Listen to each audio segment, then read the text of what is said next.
አታነሳም ስልኳን። በቀጠቀጥ እስከ ብዙ ጊዜ ድረስ ስልኳን አታነሳም። በቃ ይህ ነገር ምንም አይሆንም። በቃ ይህ ነገር በቃ ትውጣ ከልቤ በቃ የራስሽ ጉዳይ የሚለውን ዘፈን የዘፈን የራስሽ ጉዳይ። ሁለታችንም አጥብቀን የምንሻው ፈጣሪን የምንጠይቀው ነገር አለ። ጠፋች፣ ስልኳ አይሰራም፣ እርሷን አየሁ፣ ስለሷ ሰማሁ የሚል አንድም ሰው የለም። ጠፋች ጠፋች ጠፋች። ስራ ገባሁ ነኝ ስለተወችው ተናዶ ተበሳጭቶ ተቃጥሎ ነው የገደላት ተብዬ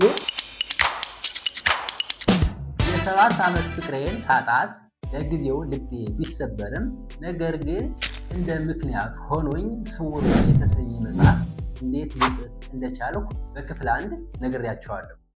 ዛሬ ደግሞ በማይገመት ሁኔታ በፍቅር መልሰን እንዴት እንደተገናኘን እና በመጨረሻም እኔን የልጅቷ ገዳይ ሊያስብለኝ ስለቻለው እንዲሁም ደግሞ እግዚአብሔር ከስር እንዴት እንዳተረፈኝ የምነግራችሁ ይሆናል። ሰላም የምወዳችሁ፣ እኔ የዓለም ዘውድ እባላለሁ። ይህ የኔ የራሴ የህይወት ገጠመኝ ነው። በወቅቱ ተመርቄ ስራ ፈላጊ ነኝ። ስለዚህ የተለያየ ቦታ የመንቀሳቀስ አጋጣሚዎች ይኖራሉ ማለት ነው። ስራ ለመፈለግ ከልጅቷ ጋር ከተለያየን ከ2 ወር በኋላ ወደ ደብረ ማርቆስ የስራ ማስታወቂያ ወጥቶ ሄድኩኝ። በኩበት አጋጣሚ ጓደኛዬን አገኘሁትኝና ከዛም በፊት ከመጣላታችን በፊት አጋጣሚ ፌስቡክ ላይ የለቀቁትን የኔንና የእሷን ፎቶ አይቶት ኖሮ ስለ ሁኔታችን ሲጠይቀኝ ያለውን ነገር የተፈጠረውን ነገር ነገርኩት፣ በተለያየ ማለት ነው። እና እንደ አጋጣሚ ሆነና ልዩ በማግስቱ ለስራ ጉዳይ እሷ ወዳለችበት ቦታ ይሄድ ነበር። በሄደ ሰዓት ከሆነ ቦታ ያገኛታል። እሷን ከዛ በፊት በአካል አግኝቷት አያውቅም። ነገር ግን ፎቶን አይቶ ስለነበረ ሲያገኛት እሷ ስለመሆኗ አልተጠራጠረም ነበር። እናም ሰላም ካላት በኋላ የኔ ጓደኛ እንደሆነ ይነግራትና መለያየታችንንም እንደሰማ ይነግራታል። እርሷም የነገር ሁሉ ተጠያቂ እኔ እንደሆንኩ እኔ ጥፋተኛ እንደሆንኩ አድርጋ ትነግረዋለች።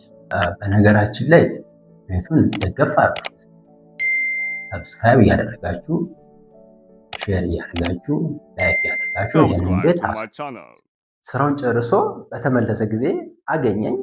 የነገረችኝ ነገር ነገረኝ። ጥፋተኛ አንተ ነህ እያለች ነው አለኝ። እኔ ጥፋተኛ ልባልበት የቻልኩት ምክንያት ምንድን ነው? ያንን መስመር መዝጋት፣ የስልኳን መዝጋት አንገሽ ግሿታል ማለት ነው። አድሏታል ማለት ነው። ይህ ስተቀበያ አልነበረ እና ምንድን የሱ ሀሳብ እኔ ስልክ ባላነሳነት ባስቀይመውስ ባጠፋስ ታግሶ ችሎ አያልፍም ወይ ነው አንድምተው። እኔም እሱ ነው ጥፋተኛ አለች ሲለኝ እሳል።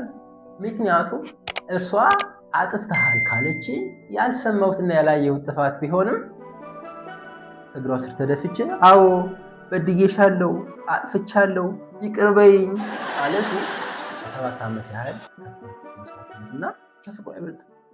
ምንም አማራጭ ነው። ሺህ ጊዜ በድላኝ፣ ሺህ ጊዜ በድለኛል ብትለኝ 1000 ጊዜ ይቅር በይኝ እላታለሁ። ምንም አማራጭ የለም። እና አዲስ ያወጣችውን ስልክ ቁጥሯን ተቀብሎ ነበረ፣ እሱ ሰጠኝ። የሚገርመው ስደውልላት ምንም የባለፈ የጸብ ታሪክ የግጭት ታሪክ አላወራንም፣ አላነሳንም። ጥሩ የሆነ የፍቅር ቃላቶችን አውጥተን የፍቅር ጨዋታዎችን ተጫውተን ተለያየን። እንለያየን በሌላ ጊዜ ለመገናኘት ተስማምተን ማለት ነው። ከሳምንቱ በኋላ እኔ ገጠር ነበርኩኝ፣ እሷም በዛ ሰዓት ገጠር ነበረች። የአዲስ ዓመት መግቢያ ጳጉሜ ነው። ተደዋወልንና እንገናኝ ዜን ተገናኘን። ከጸብ በኋላ ከ2 ወር በኋላ ለመጀመሪያ ጊዜ በአካል ተገናኘን። ኢማጂን እንግዲህ ከዛ በፊት የነበረ ፍቅራችን ሀያል ነበረ። በተለይ እኔ ላይ ከ2 ወር በኋላ ሳገኛት ዋው አደረኳትኝ፣ እሷም አደረገችኝ። ምንም ቃል ሳንለዋወጥ እንደተቃቀፍን ረጅም ጊዜ ቆይ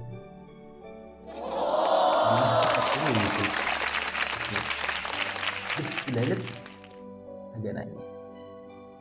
የሁላችንም አይኖች ባቅረዋል። የተገናኘንበት ቦታ ሰፊ አረንጓዴ መስክ ነው እና አበቦች ይበዙበታል። ዙሪያውን በተራራ የተከበበ ቦታ ነው። ተራራው ደግሞ ዛፍ የሞላው ነው። እዛ ቦታ ላይ መቀመጥ ፍጹም ሰላም ይሰጣል። ከሚወዱትና ከሚያፈቅሩት ሰው ጋር ደግሞ መቀመጥ ከሰላም በላይ ሌላ ሰላም ነው። ገነት መግባት ፍቅረኛ ልጅ ተረፋድ አካባቢ ነው የተገናኘን። ምሳም እንኳ ሳንበላ እስከ ምሽት ድረስ ዋል። ቦታው ይመቻል። ተነፋፍቀናል። ቀኑ ሙሉ ዋል። ሲመሽ ተለያየን።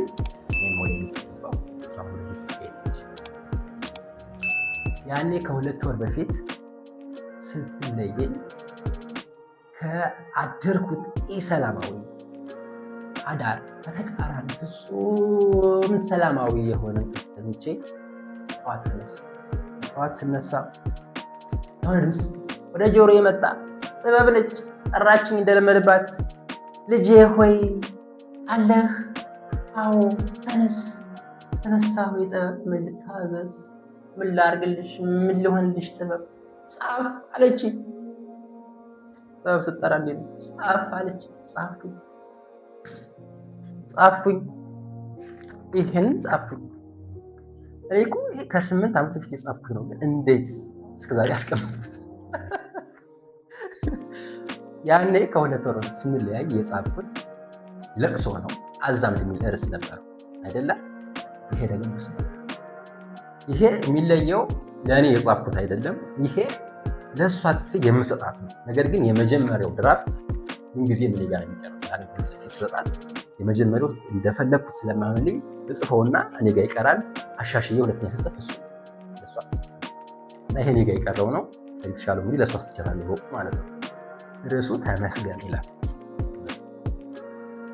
እነሆ ከብዙ ዓመታትና ከበርካታ ችግሮችና እንዲሁም ከበርካታ የደስታ ጊዜዎች በኋላ ዛሬም በከፍተኛ የደስታና የፍቅር ስሜት እዚሁ በጋራ አለን።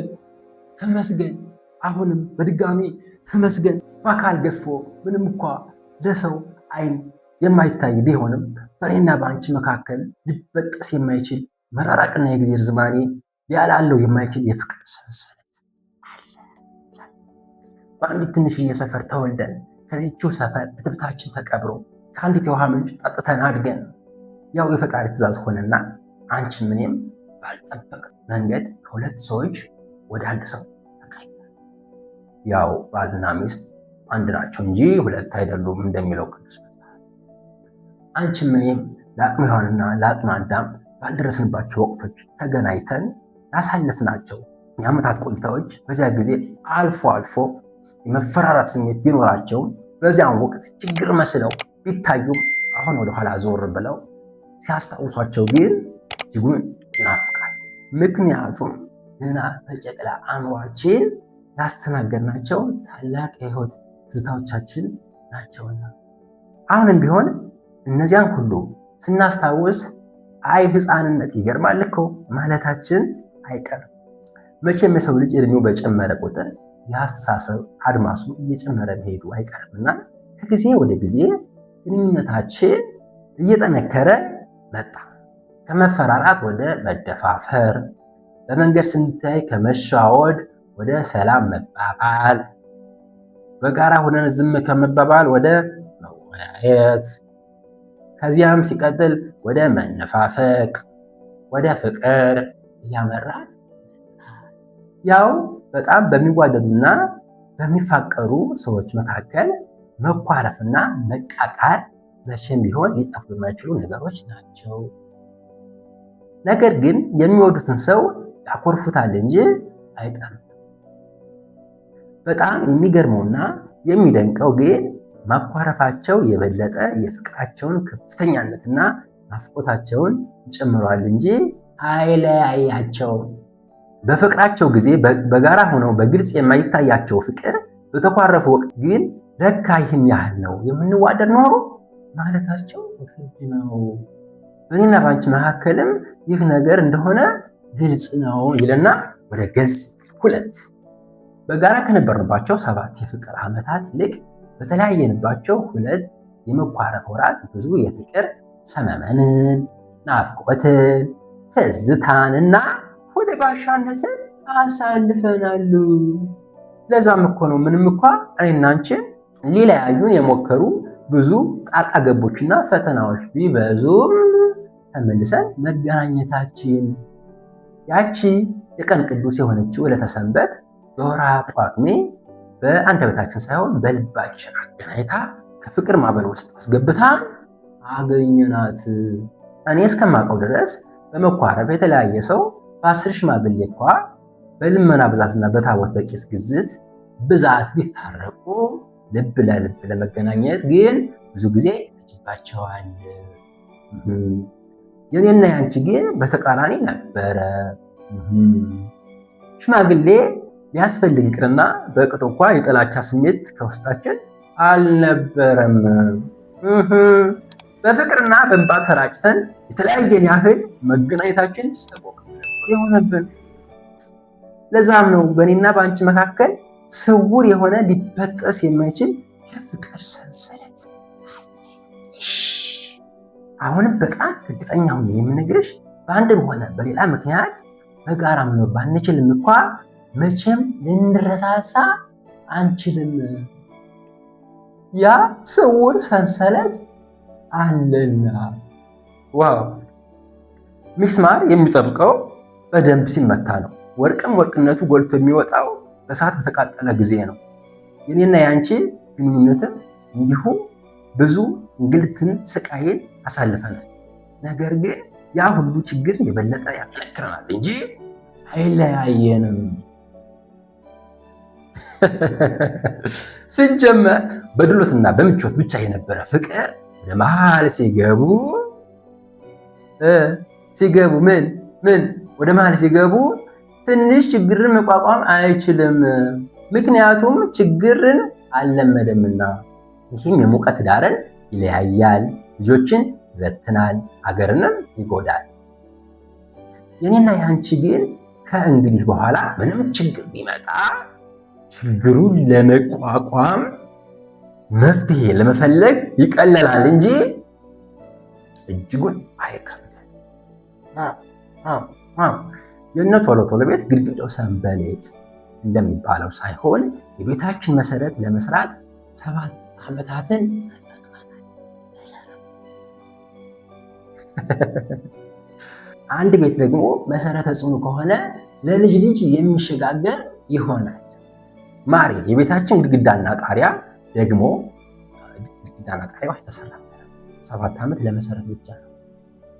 የቤታችን ግድግዳና ጣሪያ ደግሞ ያማረ እንዲሆን ግልጽ እንሆን አለ። የፈራሁት ነገር ኖሯል ማለት ነው። እኔ ስላንቺ የማላቀው ነገር ካለ ያን እንግዳ ነገር የቤታችንን ግድግዳና ጣሪያ እየሰራሁ ሳለሁ ድንገት ባገኘው በድንጋጤ ከጣሪያ ላይ በመውደቅ እኔም እሞታለሁ። ቤታችንም በጅምር ይጠራል። አንቺም በተመሳሳይ እንዲሁ እና ማሪ በግልጽ እንነጋገር ይልና ፈጣሪ ሆይ ከዚያ ነገር ሁሉ በኋላ ለዚህች ሰዓት ስላደረስከን ከእናትህ ከድንግል ጋር ተመስገን አሜን ይላል። አሜን። ይህንን አሻሽዬ ማለት ነው። ከዛን ጊዜ በኋላ ቢያንስ በሳምንት አንዴ ከዛ ከሚያምር ቦታ ተገናኘን ማሳለፍ ጀመር። በወቅቱ እኔ ተመርቄ ስራ ፈላጊ ነኝ። እሷ ደግሞ 10ኛ ክፍል ተፈትና ማትሪክ ውጤት ተባጭናል። ሁለታችንም አጥብቀን የምንሻው ፈጣሪን የምንጠይቀው ነገር አለ። እኔ ስራ እንዲሰጠኝ፣ እሷ ደግሞ ፈጣሪ ሆይ አደራህን ያንን የባቄላ አበባ የመሰለ ዩኒፎርም ለመልበስ አብቀኝ ትላለች። ምክንያቱም የፕሪፓራቶሪ ዩኒፎርም ከወገብ በላይ ነጭ ሸሚዝ ጥቁር ሰደርያ ነው። በዛን ሰዓት እኔ ደግሞ ልዩ መካሪ ሆነ። ማሪ ብቻ እኔ ስራ ልግባ እንጂ አንቺ ውጤት ይመጣልኝ ይቀር ብለሽ እንዳትጨነቂ እላታለሁ። እኔ ስራ ልግባ እንጂ አንቺ ውጤት ከመጣልሽም ጥሩ፣ ውጤት ባይመጣልሽም ግን እኔ ከምሰራበት ቦታ ወስድሽና የፈለግሽውን ትምህርት አስተምርሻለሁ እላታለሁ። በሌላ አገላለጽ እኮ የአንቺ ችግር የለውም ስለኔ እንጸልይ ነው። እንትን ሰልፊሽነት፣ ራስ ወዳድነት ይታይበታል። በመጨረሻም የ10ኛ ክፍል ውጤት ተለቀቀ። እርሷም ማለፊያ አልመጣላት። ካርዱ ከመጣ በኋላ ካርዷን ተቀበለችና የት እንደሄደች አይታወቅም፣ ጠፋች ተባለ። ጠፋች፣ ስልኳ አይሰራም፣ እርሷን አየሁ፣ ስለሷ ሰማሁ የሚል አንድም ሰው የለም። ጠፋች ጠፋች ጠፋች። መጣሁ ብላ መልሳ የሸሸችኝ ዳግም ልቤን ሰበረች። ያችን የተዳርኩባትን ቀን ረገምኳት። ምን ነው እኔ ከአንቺ ጋር ያገናኘኝ ምን ቀን ነው? ወዲያው ስራ ገባሁ።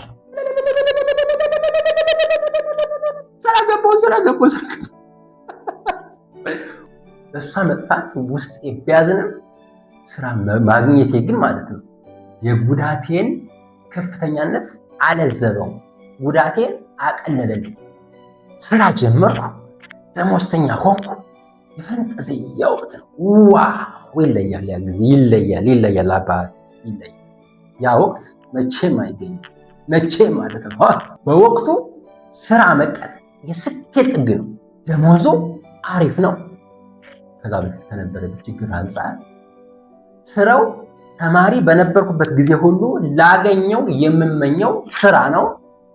ሌክቸረር መሆን በወቅቱ ብርቅ ነው። ፈጣሪ ይህን ስራ እንዲሰጠኝ ከቤቱ ተደፍቼ ለመጀመሪያ ጊዜ በጸሎት ያለቀስኩበት ስራ ነው። ስለ እውነት ለማውራት እስከ 1 ዓመት ድረስ ደስ ይለኝ የነበረ ተቀጣሪ ሆኜ ደሞዝ ተከፋይ መሆን ሳስብ ነበር። ስኬት ማለት እኮ ያ ነው። አንድ ሰው ስኬታማ ነው የሚባለው እየኖረ ያለበትን አሁናዊ ሁኔታ ሲያስብ ውስጡ በሐሴት የሚሞላ ከሆነ አሊያም ደግሞ በሱ ምክንያት ሌላ ሰዎች እየተደሰቱ ከሆነ ብቻ ነው። ስኬት ማለት የፈለጉትን ነገር ማግኘት መቻል ሳይሆን ባገኙት ነገር መደሰት መቻል። ስኬት ማለት ማግኘት ሳይሆን ደስታ ነው። ስኬት ማለት ማግኘት ሳይሆን ፍቅር ነው። ስኬት ማለት ማግኘት ሳይሆን ሰላም ነው። ስኬት ማለት ማግኘት ሳይሆን ከእግዚአብሔር ጋር ሆኖ እግዚአብሔርን ስለ እውነት ከልብ ማመስገን መቻል። ታዲያ እነዚህ ሁሉ ያሉት ሰው ካለ ከሱ በላይ ስኬታማ ሰው ማን ይኖራል? እና እኔም በወቅቱ ስኬታማ ነበርኩ ከእርሷ በስተቀር። እርሷ የለችም። እኔ አንድ ጊዜ 3-4 ሴቶች ጋር እጀናጀናለሁ። እርሷ ሄዳለች። እኔ በመሄዷ ምክንያት የመጽሐፍ እቅዴን ለማሳካት የንባብ ህይወት ጀምሬያለሁ። እርሷ የለችም። እኔ 5 እና ከ10 ዓመታት በኋላ ሊኖሩኝ የሚገቡ ነገሮችን ወረቀት ላይ ጽፌ ግድግዳ ላይ ለጥፌ ጠዋት ማታ እየተመሰጥኩ ነው። አሁን ከ8 ዓመት በኋላ እነዛ ግድግዳ ጋር ጽፌ ጠዋት ማታ ስመሰጥባቸው የነበሩ ነገሮች 90%ቱ የግድግዳ ጌጥ ሆነው ቢቀሩ በአጠቃላይ ያለሁበት የምቾት ሙድ ማለት ነው እርሷን 90% አስረስቶኛል። አንድ ቀን ስልክ ተደወለ። ስልኩን ሳየው የማውቀው ሰው ነው፣ ወንድሟ ነው። እርሷ እስከዛ ድረስ እንደጠፋች ነች። ኦልሞስት ከጠፋች 4 or 5 ወር ይሆናል። ደብረ ማርቆስ የሆነች ልጅ በሰው ተገድላ ጫካ ውስጥ ትገኛለች እና ምንም ወሬ ደርሷቸዋል ቤተሰቦቿ። ያቺ ተገድላ የተገኘች ልጅ የእናንተ ልጅ ነች ብለው ማለት ነው። የሰውነቷ ጋር ያሉ ምልክቶች ከነሱ ልጅ ጋር አንድ አይነት ነው። ስለዚህ እሷ ነች። ቤተሰቦቿ እየተላቀሱ ከገጠር ከተማ ከች ማለት ነው። ከዛ ወንድምየው እኔ ጋ ደውል ምን አለኝ ያለውን ነገር ካስረዳኝ በኋላ ሞታ የተገኘች ልጅ ግራ እጇ ላይ የመስቀል ንቅሳት አላት፣ የኔቱ ነበራት እና ምን አለኝ ንቅሳቷ ግራ እጇ ላይ ነበረ ቀኝ እጇ ላይ አለኝ። እንዴ ምን አይነት ጥያቄ ነው? እሱ ወንድምየው ያላወቀውን እኔ እንዴት ላቅ ይችላል? ግራ እጇ ላይ ነው አለ። እኔ ሀሳብ አልመጣልኝ። ልጁ ምን አስበው ቢሆን ነው? ለካስ የገደላት ኦር ያስገደላት እርሱ ነው። እሱን ስለሸሸችው ስለተወችው ተናዶ ተበሳጭቶ ተቃጥሎ ነው የገደላት ተብዬ ለካስ የወንጀል ምርመራ እያካሄደ ልጁ። እኔ ሀሳብ አልመጣልኝም። እሷ እንደዛ ሆነች በመባሉ ደነገጥኩኝ እንጂ ጭራሽ እየተጠረጠራሉ ብዬ ታባት ያስብ እርግጠኛ አይደሉም እሷ ስለመሆኗ። ዜን ከመጥፋቷ በፊት የእሷ ጓደኞች የነበሩትን በፖሊስ አስይዘው እናንተ ያለችበትን በእርግጠኝ ታውቃላችሁ ኑ አምጧት ሲባሉ ለካኛ ልጆች ያውቃሉ ያለችበትን ቦታ ታቋሙ። ልጅቷ እግዚአብሔር ይመስገን እስከነ ነፍሷ ተገኘች። እሷ ሆና ቢሆን ኖሮስ የመጀመሪያው ቁጥር አንድ ተጠርጣሪ እኮ እኔ ነኝ። ዜን ኢቭን እንኳን ባይፈረድብኝ እስከሚጣራ ልታሰብ ከዛ ያንን የምቾት ዓለም ውስጥ ያስገብኝን ስራ ልተው ላጣው። አቤት አቤት አቤት ግፏ አቤት ግፏ አቤት ግፏ። ግን በሷ አይመጣብኝ ነገር ብቻ እንደዛ ሆነ። ደግሞ እኔ በቃ አይቆርጥልኝም።